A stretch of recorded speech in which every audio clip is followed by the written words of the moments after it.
সংবাদ সবাইকে স্বাগত জানাচ্ছি। আমি ফিরোজ তোহা। শুরুতে সংবাদ শিরোনাম জানিয়ে দিব সর্বশেষ গুরুত্বপূর্ণ আপডেট সংবাদ। শুরুতেই শিরোনাম। রাজধানীর গুলশানে ফিলিস্তিনি দূতাবাসের সামনে পুলিশের গুলিতে পুলিশ সদস্য নিহত। এরপর জানিয়ে দিব আওয়ামী লীগ নেতা দিলীপ কুমারের হাজার হাজার কোটি টাকার সম্পদের ভিডিও ভাইরাল।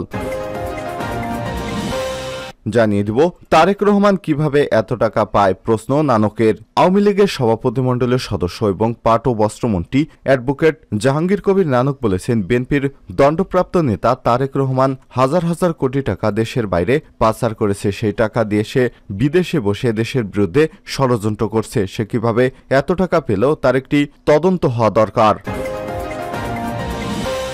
জানিয়ে দিব মুক্তিযুদ্ধে নয় ভাষণের সংগ্রামে ছিল আওয়ামী লীগ। বিএনপির যুগ্ম মহাসচিব অ্যাডভোকেট সৈয়দ মোয়াজ্জেম হোসেন আলাল বলেছেন, বাংলাদেশের স্বাধীনতার ব্যাপারে 1971 সালের 7 মার্চ পর্যন্ত শেখ মুজিবুর রহমানের অবদান ছিল শুধুমাত্র ভাষণে, কিন্তু জিয়াউর রহমান ময়দানে লড়াই করেছেন, বাংলাদেশকে স্বাধীনতা করার জন্য সংগ্রাম করেছেন। তিনি স্বাধীনতার ঘোষক।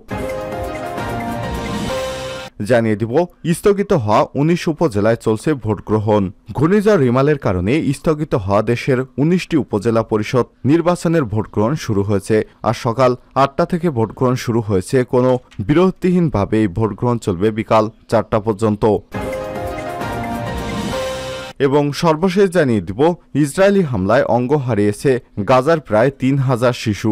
ফিলিস্তিনে অবরুদ্ধ গাজা উপত্যকার 8 মাসের বেশি সময় ধরে অভিযান চালিয়ে আসছে ইহুদিবাদী ইসরায়েল। দেশটির এ হামলায় বিপুল সংখ্যক নারী এবং শিশু আহত হয়েছে। চিকিৎসকেরা জানিয়েছে, গাজায় ইসরায়েলি হামলায় প্রায় 3000 শিশু তাদের অঙ্গ প্রত্যঙ্গ হারিয়েছে। শুক্রবার 7 জুন আল জাজিরার এক প্রতিবেদনে সব তথ্য জানানো হয়েছে। প্রিয় দর্শক, এতক্ষণ শুনছিলেন সংবাদ শিরোনাম, এবারে বিস্তারিত। তবে তার আগে বন্ধুরা, আপনি কোন স্থান থেকে আমাদের সংবাদটি দেখছেন কমেন্ট করে জানিয়ে দিন এই সংবাদ সম্পর্কে আপনার মূল্যবান মতামত। প্রিয় দর্শক, আপনি যদি আমাদের চ্যানেলে নতুন হয়ে থাকেন, ভিডিওটি দেখতে দেখতে চ্যানেলটি সাবস্ক্রাইব করে রাখুন, যাতে করে আমাদের লেটেস্ট আপডেট সংবাদগুলো সবার আগে আপনার কাছে পৌঁছে যায়। এবারে বিস্তারিত। গুলশানে পুলিশের গুলিতে পুলিশ সদস্য নিহত। রাজধানীর গুলশানে পুলিশের এলোপাতারি গুলিতে মনিরুল নামে পুলিশের আরেক সদস্য নিহত হয়েছে। সময় জাপান দূতাবাসের একটি ড্রাইভার গুলিবিদ্ধ হন। এক পথচারী আহত হয়েছেন বলে জানা গেছে। শনিবার 8 জুন রাত 12টার দিকে বাড়িধারার ফিলিস্তিন দূতাবাসের সামনে এই দুর্ঘটনা ঘটে। নিহত কনস্টেবল মনিরুল পুলিশের ডিপ্লোম্যাটিক সিকিউরিটি বিভাগে কর্মরত ছিলেন। গত রাতে ফিলিস্তিন দূতাবাসে লাগোয়া উত্তর পাশের গার্ডেন রুমে তার ডিউটি ছিল। একই সময় ডিউটিতে আরেক কনস্টেবল কাউসার আহমেদ তাকে গুলি করে বলে পুলিশ জানিয়েছে। পরে কনস্টেবল কাউসার আহমেদকে আটক করা হয়েছে। ওই কনস্টেবলের এলোপাতারি গুলিতে আতঙ্ক ছড়ায়। গুলির খবরে থানা পুলিশ ঘটনাস্থলে গেলে শুরুর দিকে আতঙ্কে কেউ সামনে যেতে পারছিলেন না। গুলশান থানার ওসি মাজহারুল ইসলাম কালবেলাকে জানিয়েছেন, তাদের প্রাথমিক ধারণা মানসিক বিকারগ্রস্ত হয়ে কনস্টেবল কাউসার সহকর্মী কনস্টেবল মনিরুলকে গুলি করেছে। এতে তিনি ঘটনাস্থলে প্রাণ হারান। একই ঘটনায় আরও 2 জন আহত হয়েছেন। রাত 1টার দিকে ঘটনাস্থলে গিয়ে দেখা যায় ফিলিস্তিন দূতাবাসের অদূরে ফুটপাত পেরিয়ে সড়কের পাশে কনস্টেবল মনিরুলের গুলিবিদ্ধ দেহ পড়ে রয়েছে। তখনও তার ব্যবহৃত রাইফেলটি তার পিঠের উপর পড়েছিল। পুরো এলাকা পুলিশের সোয়াট টিম ঘিরে ফেলেছে। ঘটনাস্থলে পুলিশের ঊর্ধ্বতন কর্মকর্তারা ছুটে যান। এই ঘটনার সময় ওই সড়ক ধরে কর্মস্থল থেকে অফিসের গাড়িতে বাড়ি ফিরছিলেন 71 টিভির কর্মী হাসান আহমেদ সহ কয়েকজন। হাসান আহমেদ কালবেলাকে জানান, তার ডিউটি শেষ করে অফিসের গাড়িতে বাড়ি ফিরছিলেন। হঠাৎ ফিলিস্তিনি দূতাবাসের সামনে গুলিবিদ্ধ অবস্থায় পুলিশের এক সদস্যকে পড়ে থাকতে দেখেন। পাশেই অস্ত্রধারী আরেক পুলিশ সদস্য দাঁড়িয়েছিল। তাদের চালক গাড়িতে গতি থামালে তিনি গাড়ি থেকে জিজ্ঞেস করেন কি হয়েছে।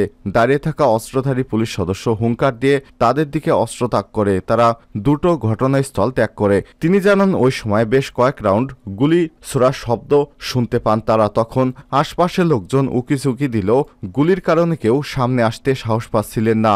নাম প্রকাশ না করার সত্ত্বে এক ফিলিস্তিন দূতাবাসের নিরাপত্তা কর্মী ঘটনার সময় তারা দূতাবাসের ভিতরে ছিলেন। হঠাৎ করে 7 থেকে 8 রাউন্ড গুলির শব্দ শুনে বাইরে আসেন তারা। বাইরে আসার পর কাউকে দেখেন ফিলিস্তিনি দূতাবাসের প্রধান ফটকের সামনে দাঁড়িয়ে আছেন। আর একটু দূরেই পড়ে রয়েছে মনিরুলের মরদেহ। তিনি বলেন, তখন তারা কনস্টেবল কাউসারকে জিজ্ঞেস করেন কি হয়েছে। তখন তিনি বলেন, শালা মনিরুল নাটক করতেছে, এমনিতেই মাটিতে পড়ে আছে। এই কথা বলে কাউসার দূতাবাসের বিপরীত পাশে রোডে চলে যান। এরই মধ্যে সবাই বুঝে ওঠে যে কাউসার মনিরুলকে গুলি করে হত্যা করেছে। এরপর ঘটনাস্থলে থাকা নিরাপত্তা কর্মীরা কাউসারকে আটক করে। আওয়ামী লীগ নেতা দিলীপ কুমারের হাজার হাজার কোটি টাকার সম্পদের ভিডিও। 15 বছরের ব্যবধানে চতুর্থ শ্রেণীর কর্মচারী থেকে হাজার হাজার কোটি টাকার মালিক বনে গেছেন ঢাকা মহানগর আওয়ামী লীগের সহসভাপতি ডাক্তার দিলীপ কুমার রায়। রাজনীতির জাদুর ছয় তিনি হোমিও মেডিকেল কলেজ চিকিৎসক থেকে হয়েছেন বাংলাদেশ হোমিওপ্যাথি বোর্ডের চেয়ারম্যানও। রাজনৈতিক ক্ষমতার অপব্যবহারের সিদ্ধহস্ত দিলীপ কুমারের রায় টানা প্রায় 5 মেয়াদে 15 বছর ধরে হোমিও বোর্ডের চেয়ারম্যান পদে দখলে রেখেছেন, গড়েছেন রেকর্ড। বোর্ডে দুর্নীতি হালাল করতে নীতিকে পাল্টে অনিয়মকে তার ব্যক্তিগত নিয়মে পরিণত করেছেন। চাপোষা হোমিও চিকিৎসক সেই দিলীপ কুমার এখন রাজনীতিতে বড় নেতা, স্বর্ণ ডায়মন্ড, ইটভাটা, খাদ্য ও ওষুধের এক্সো সিরিজের ব্যবসায়ী। ফরিদপুরের বলমারী এলাকার ধোপা পরিবারের সন্তান দিলীপ কুমার। তিনি এখন প্রতিষ্ঠিত এক স্বর্ণ এবং হীরা ব্যবসায়ীর নামে কারখানা গড়ে ব্যবসার প্রসার ঘটিয়েছেন। খাদ্য, ওষুধ ও ওষুধের এক্সো সিরিজ খাতেও রয়েছে তার প্রচুর পরিমাণ টাকা। অথচ 80-এর দশকে হোমিওপ্যাথি মেডিকেল কলেজ শিক্ষার্থী ছিলেন মাত্র চতুর্থ শ্রেণীর কর্মচারী। পাশাপাশি হাঁটতেন রাজনৈতিক এক নেতার অনুসারী হয়ে। এরপর দিলীপ কুমারের উত্থান যত না আকাশচুম্বী ততই রহস্যে ঘেরা।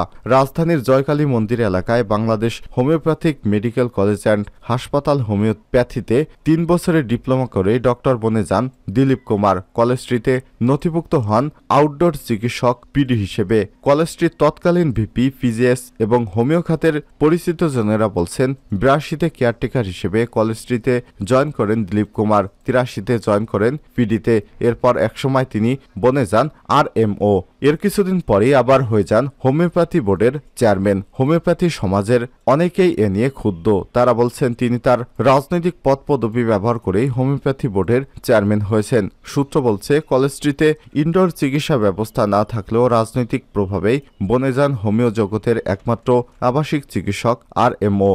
এরপর 2009 সালে দিলীপ কুমার হোমিও চিকিৎসক থেকে হয়ে যান হোমিও বোর্ডেরই চেয়ারম্যান। এরপর আর কে সরায় তাকে? 3 বছর মেয়াদী হোমিওপ্যাথি বোর্ডের গুনে গুনে 5 বছরের দফায় 15 বছর থেকে যান চেয়ারম্যান পদে। অর্থের উত্থানও এখান থেকেই শুরু। সংশ্লিষ্টরা বলছেন, বোর্ডের বড় বড় নিয়োগসহ বিভিন্ন কলেজের নিয়োগগুলোর প্রত্যেকটি থেকে বড় অঙ্কের টাকা হাতিয়ে নেন তিনি। এখান থেকে তিনি কোটি কোটি টাকার সম্পদ অর্জন করেছেন।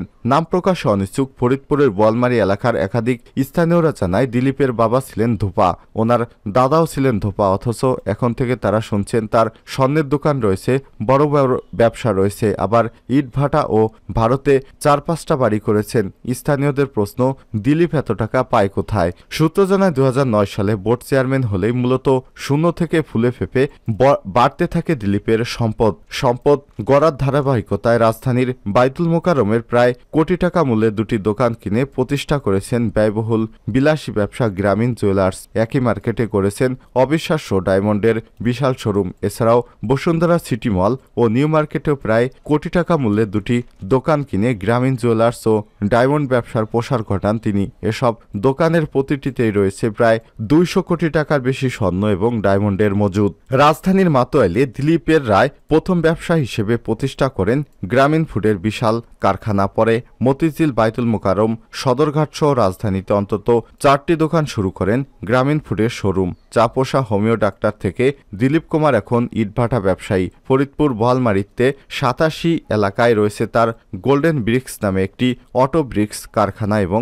সাধারণ ইটভাটা। সূত্র জানায়, 13 সেগুন বাগিচা, রূপায়ণ লোটাস টাওয়ারেও রয়েছে তার 2টি ফ্ল্যাট। শান্তিনগরে স্কাই ভিউ পার্ক সিটি টাওয়ারে মেয়ের নামে কেনেন আরও একটি ফ্ল্যাট। শুধু তাই নয়, পূর্বাচলে কয়েক কোটি টাকার কেনেন আরও 5 কাটার প্লট। রাজধানীর জয়কালী মন্দির এলাকায় দিলীপ কুমার রায় গড়ে তুলেছেন হোমিওপ্যাথি পাইকারি ব্যবসা। ফরিদপুরে কাজী শপিং কমপ্লেক্সে রয়েছে আরও 2 ফ্ল্যাট। এছাড়াও নামে বেনামে রয়েছে বেশ কটি বিলাসবহুল গাড়ি।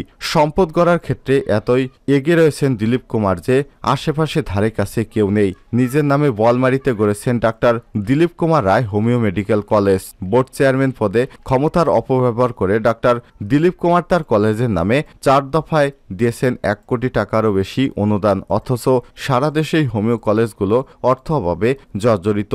দিলীপ রায় মানিকগঞ্জে গড়েছেন ওষুধ এক্সেসরিজের কারখানা। এছাড়াও ফরিদপুরের বোয়ালমারীর ধুলপুকুরিয়া এলাকায় কিনেছেন কয়েকশো একর সম্পত্তি। ফরিদপুরে নিজ গ্রামেও করেছেন বিলাসবহুল বাড়ি। কথিত আছে দিলীপ রায় কানাডা এবং পার্শ্ববর্তী দেশ ভারতের কলকাতার মধ্যম গ্রামেও কিনেছেন বাড়ি। জানা গেছে হোমিওপ্যাথিক বোর্ড ভেঙে হোমিও চিকিৎসা ও শিক্ষা কাউন্সিল গঠিত হলে ডক্টর দিলীপ রায় এখন তার নির্বাহী চেয়ারম্যান। যুগ আসে যুগ যায়, কিন্তু হোমিও জগতে যেন দিলীপের ক্ষয় নেই। অভিযোগ রয়েছে হোমিও বোর্ডের 27টি নতুন কলেজের অনুমোদন দিয়ে শিক্ষক কর্মচারী নিয়োগ এবং বদলি বাণিজ্য সবকিছু একচ্ছত্র নিয়ন্ত্রণ নিয়েছেন দিলীপ। আর এখান থেকে তিনি শত শত হাজার কোটি টাকা হাতিয়ে নিয়েছেন। সব দিকে সমান তালে আধিপত্য বিস্তারে পারদর্শী দিলীপ রায়ের এত সব বিত্ত বৈভবের রসদ একমাত্র আওয়ামী লীগের রাজনৈতিক প্রভাব। তারেক রহমান কিভাবে এত টাকা পায়, প্রশ্ন নানকের।